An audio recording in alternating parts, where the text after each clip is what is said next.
आज है 11th of December और हमारे पास मात्र 10 दिन रह गए हैं for clearing all India bar examination.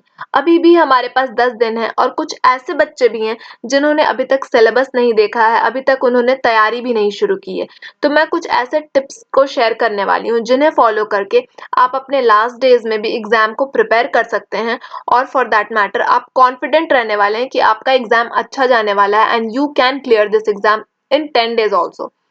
तो हमारा पहला टिप ये है कि आप सबसे पहले अपने एग्जाम पैटर्न को समझ लीजिए। कई ऐसे बच्चे हैं जिन्होंने अभी तक सिलेबस भी नहीं देखा है। ठीक है, सिलेबस के बारे में मैं बात कहूँ तो हमारे सिलेबस की सबसे अच्छी बात यह है कि उन्होंने सब्जेक्ट्स बता दिए हैं और सब्जेक्ट्स के साथ साथ उन्होंने मार्क्स भी बता दिया है कि कौन से सब्जेक्ट कितने मार्क्स के आने वाले हैं। तो आपको टाइम वेस्ट करने की जरूरत नहीं है। कुछ ऐसे भी सब्जेक्ट्स हैं जो 2 नंबर के 4 नंबर के पूछे जाने वाले हैं। तो अगर आपने उन सब्जेक्ट्स को एक बार भी नहीं पढ़ा है तो उन सब्जेक्ट्स में अपने टाइम वेस्ट मत करिए। और जो इम्पोर्टेंट सब्जेक्ट्स हैं जिनके 10 नंबर के क्वेश्चंस पूछे जाने वाले हैं, फॉर एग्जांपल हमारा जो कॉन्स्टी का सब्जेक्ट है, कॉन्स्टिट्यूशन हमें 10 नंबर के पूछे जाने वाले हैं। हमारे नए क्रिमिनल लॉज ऐड कर दिए गए हैं। नए क्रिमिनल लॉज और ओल्ड क्रिमिनल लॉज मिला के 8-8 नंबर के क्वेश्चंस पूछे जाने वाले हैं।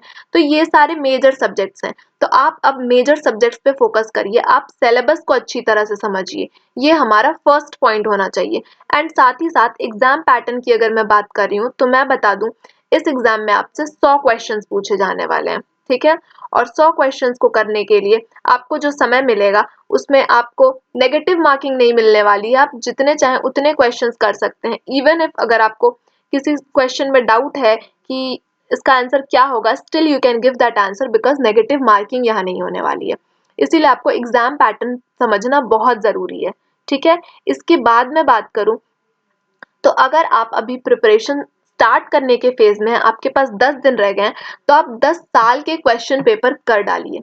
हमारे पीवाईक्यूज बहुत ही इंपॉर्टेंट होते हैं। मैंने अपनी पुरानी वीडियोस में भी ये बात कही है आपसे और मैं आज भी कह रही हूँ, अगर आपके पास 10 दिन हैं, अगर आप डेली 1 साल का भी पीवाईक्यू करते हैं तो 10 दिन में आपके 10 साल के पीवाईक्यूज हो जाने वाले हैं।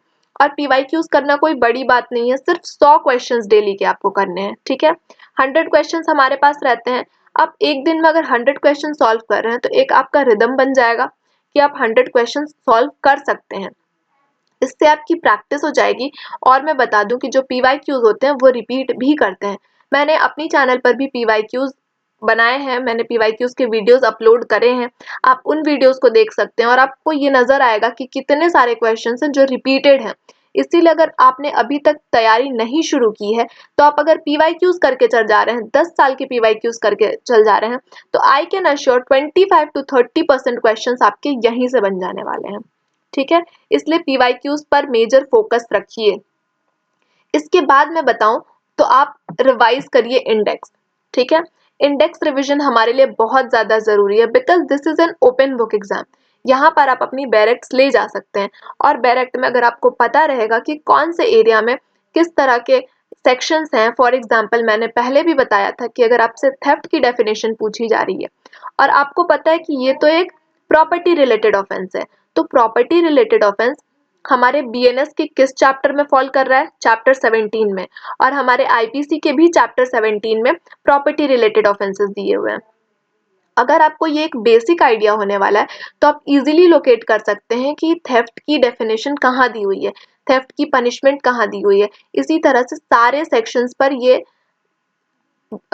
इम्पॉर्टेंट हो जाएगा कि अगर आप इंडेक्स रिवाइज कर रहे हैं तो दिस विल बी बेनिफिशियल कि आप इजीली आंसर लोकेट कर पाने वाले हैं। ठीक है, आपके पास 10 दिन है, 10 दिन में आप इजीली इंडेक्स रिवाइज कर सकते हैं सारे सब्जेक्ट्स का। ठीक है, एक बार इंडेक्स एटलीस्ट देख लीजिएगा, मैं रिक्वेस्ट कर रही हूँ कि आप इंडेक्स पढ़ कर जाइएगा, this will be helpful for your examination. ठीक है, इसके बाद अगर मैं बताऊं आपको तो आपको ओएमआर किस तरह से फिल करनी है ये भी मैं बता दे रही हूँ। ठीक है, आपको ओएमआर हर 10-10 क्वेश्चंस के बाद फिल करना है। ठीक है, आपको एक क्वेश्चन पेपर मिलेगा। ठीक है, ये एग्जाम तो ऑफलाइन एग्जाम होने वाला है, दैट मीन्स आपको कंप्यूटर पे नहीं, आपको हाथ में क्वेश्चन पेपर दिए जाएंगे, ओएमआर शीट दी जाएगी। ओएमआर आप अच्छी तरह से फिल करिएगा, अपने रोल नंबर्स में गड़बड़ी मत करिएगा, अच्छे से पहले इंस्ट्रक्शंस पढ़िएगा, उसके बाद आप ओएमआर फिल करना स्टार्ट करिएगा। ठीक है, और क्वेश्चंस की अगर मैं बात करूं, आपके हाथ में 100 क्वेश्चंस हैं। ओके, तो आप सबसे पहले अपने क्वेश्चन पेपर में क्वेश्चन सॉल्व कर लीजिए, ठीक है। आप 10-10 क्वेश्चन सॉल्व करिए या आप 20 क्वेश्चन भी सॉल्व कर सकते हैं कि आपके पास टोटल 100 क्वेश्चंस हैं, ओके।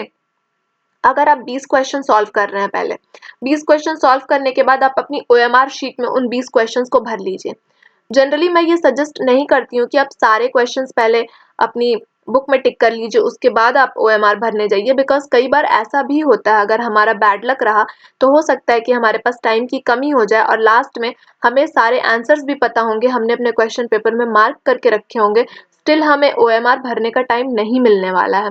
एंड कभी कभी ये भी गलती हो जाती है बच्चों से कि उन्होंने अगर ओएमआर में एक भी जगह एक भी क्वेश्चन में अगर कोई गलत कर दिया, ठीक है, अगर आपको क्वेश्चन नंबर 7 में सर्कल करना था और किसी कंफ्यूजन की वजह से या आपने अच्छी तरह से ध्यान नहीं दिया और 7 स्किप होके 8 में अगर आपने टिक कर दिया तो सारे क्वेश्चंस उसके बाद आपके गलत होने वाले हैं, ठीक है, गलत होते जाएंगे। ये मिस्टेक होती है, कई बच्चों से ये गड़बड़ी होती है, इसीलिए मैं कह रही हूँ 10-10 क्वेश्चन के बाद या आप देख लीजिएगा, आप 20-20 क्वेश्चन के बाद भी ओएमआर फिलअप कर सकते हैं, ठीक है।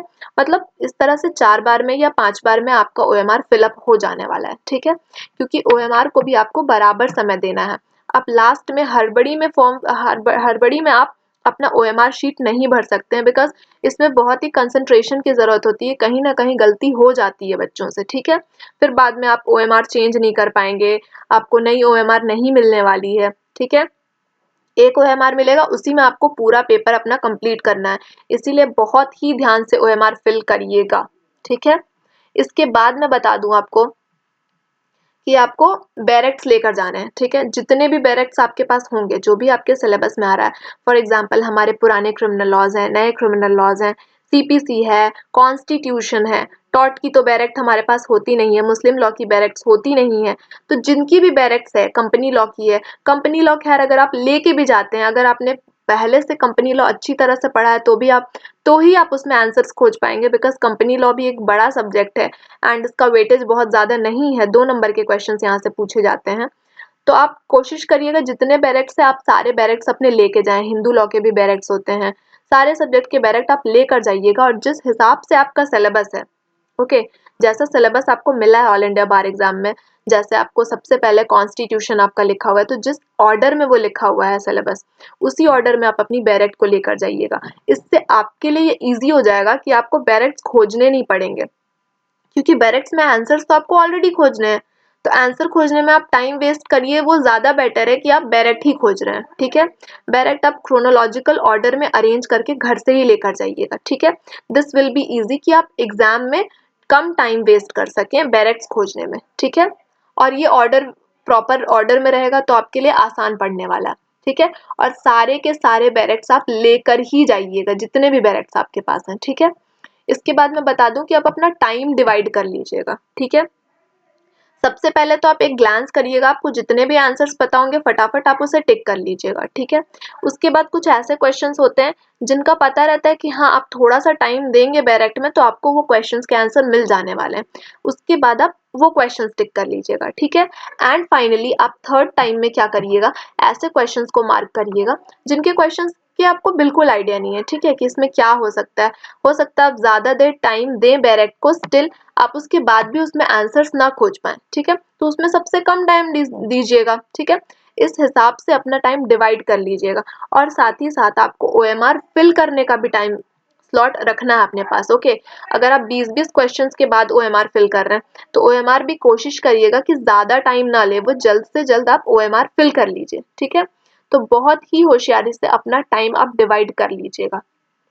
और टाइम डिवीजन के लिए मैं एक और बात बता दूं, आप इधर 10 साल के अगर डेली क्वेश्चन सॉल्व करने वाले हैं, हर दिन एक एक साल का अगर सॉल्व करने वाले हैं, तो टाइम डिवीजन का आपको आइडिया हो जाने वाला है, ठीक है। 10 दिन की प्रैक्टिस बहुत होती है ऑल इंडिया बार एग्जाम निकालने के लिए। अगर ये तो ऑल इंडिया बार एग्जाम है जो कि ओपन बुक एग्जाम है, राइट। तो ओपन बुक एग्जाम के लिए आपको बहुत ज़्यादा मेहनत करनी नहीं पड़ती है, आप थोड़ी बहुत भी अपनी प्रिपरेशन रखेंगे जो कि जेन्युइन प्रिपरेशन होनी चाहिए, तो आपका एग्जाम क्वालिफाई हो जाने वाला है, ठीक है। इसीलिए आप अपना टाइम डिवीजन बहुत ही प्रॉपर तरीके से करिएगा। 10 दिन अगर आप यहाँ पे प्रैक्टिस करते हैं, आप पीवाईक्यू सॉल्व करते हैं, तो आपको हैबिट हो जाएगी कि आपको किस तरह से अपना टाइम डिवाइड करना है, ओके। तो टाइम डिवीजन पर आप बेसिक ध्यान दीजिएगा। इसके बाद मैं एक और टिप दे दूं कि आप सारे क्वेश्चंस को टिक करके ज़रूर आइएगा, बिकॉज़ मैंने बताया कि यहाँ पर नेगेटिव मार्किंग नहीं है। ये एक ओपन बुक एग्जाम है, आप बुक्स लेकर जा सकते हैं, ठीक है। एक भी क्वेश्चन आप कोशिश करिएगा कि एक भी क्वेश्चन आपसे ना छूटे, ठीक है।